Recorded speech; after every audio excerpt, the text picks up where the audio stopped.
इस सृष्टि के ब्रह्मांड में कई आकाश गंगाएं और उन आकाश गंगाओं में छोटे छोटे से ग्रह और उपग्रह। उन्हीं ग्रह उपग्रहों में एक छोटा सा उपग्रह पृथ्वी।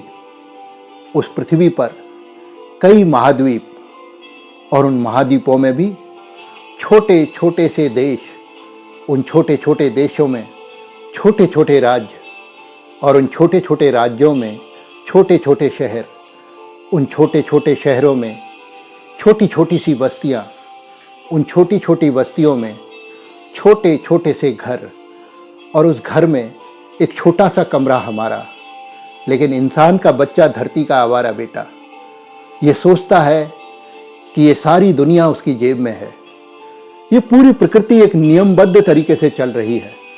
प्रकृति के नियम टूटने पर अराजकता फैलती है और इसीलिए प्रकृति अगर अपने नियमों को भंग कर दे तो इस पृथ्वी का वजूद कुछ भी नहीं है। फूलों का खिलना, जीवन मृत्यु का खेल, हवा का बहना, ये सब कुछ एक नियमबद्ध तरीके से चल रहा है। चांद, सूरज, चंद्रमा का उदय होना, अस्त होना, ये सब कुछ प्रकृति की नियमबद्धता का एक उदाहरण है। उसके नियमों को मानने से हम जीवन को बेहतर जी सकते हैं। इंसानों ने इस दुनिया में सैकड़ों हजारों युद्ध लड़े, सरहदें बनी, राज्य बने और देशों का निर्माण हुआ। उन्हीं देशों में से एक देश जो दुनिया का नगीना कहलाता है, भारतवर्ष, 15 अगस्त 1947 को आज़ाद हुआ और 26 जनवरी 1950 का उसका संविधान लागू किया गया। इस देश में संविधान का निर्माण अधिकारों का देना और कर्तव्यों के निर्वाह करने के लिए लोगों को प्रेरित करना था। इस संविधान के द्वारा हिंदुस्तान के सभी व्यक्तियों को समानता का अधिकार देना और उन्हें एक लक्ष्य और एक साथ आगे बढ़ने की प्रेरणा देना था। भारत एक निहायत ही खूबसूरत देश है। इस देश में सभी ऋतुएं, सभी फसल, सभी तरह के लोग, सभी तरह की विविधताएं पाई जाती हैं। हमारा देश केवल आध्यात्मिक चेतना का केंद्र ही नहीं रहा, बल्कि ज्ञान विज्ञान की सारी परंपराएं भारत से होकर ही निकली हैं। अगर आप किसी भी विषय की तह में जाएंगे तो उसकी पहली पुस्तक भारत में ही लिखी गई, चाहे वो चिकित्सा शास्त्र की सुश्रुत संहिता हो या चरक संहिता, या अर्थशास्त्र और सामाजिक विज्ञान या राजनीतिक शास्त्र का ग्रंथ हो, अर्थशास्त्र जिसे कौटिल्य ने लिखा, या भाषा की सबसे पहली पुस्तक हो पाणिनि की व्याकरण। और भी जितने विषय हैं उनकी पहली पुस्तकों का निर्माण हमारे ही ऋषि मुनि मनीषियों ने किया और ये ज्ञान विज्ञान की परंपराएं आगे चलकर दुनिया को समृद्ध करने लगी। एक ऐसा वक्त था कि जब यूरोप और अमेरिकन देशों के लोगों को खाना बनाना भी नहीं आता था, कच्चा मांस खाया करते थे और घास फूस के घरों में रहा करते थे।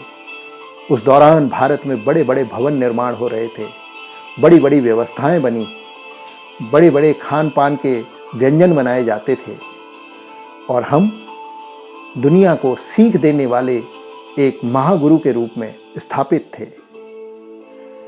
भारत केवल आध्यात्मिक देश ही नहीं, बल्कि ज्ञान विज्ञान की चेतना का भी एक केंद्र रहा है। प्रकृति के सुकुमार कवि सुमित्रानंदन पंत, जिनका संबंध उत्तराखंड कौसानी से रहा, उन्होंने देश प्रेम से ओतप्रोत एक ऐसी अद्भुत कविता लिखी है जिसमें पूरे राष्ट्र की चेतना और पूरे राष्ट्र की प्राकृतिक सुंदरता का वर्णन किया गया है। इस खूबसूरत कविता में हम राष्ट्र की अलग अलग उपमाओं को किस तरह से कवि ने अपनी गीत में लिखा है वो देखेंगे। आप इस गीत को सुनिए और इस गीत से प्रेरणा लीजिए।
कलम के जादूगर सुमित्रा नंदन पंत ने कितनी खूबसूरती से भारत की पूरी विविधता और भारत के सौंदर्य को अपने शब्दों में उकेर दिया। आप सभी लोगों को गणतंत्र दिवस की हार्दिक शुभकामनाएं और आशा करते हैं कि हम देश के नियम, प्रकृति के नियम और अपने बनाए हुए नियमों का पालन करेंगे और इस सृष्टि को और इस देश को आगे बढ़ाने के लिए जो योगदान दे सकते हैं वो देंगे। मैं डॉक्टर प्रेम प्रकाश पंत आप सभी को पुनः गणतंत्र दिवस की बहुत बहुत शुभकामनाएं प्रेषित करता हूं। हमारी अगली मुलाकात होगी, तब तक के लिए आप स्वस्थ रहिए, संपन्न रहिए, समृद्ध रहिए। जय भारत, जय हिंद।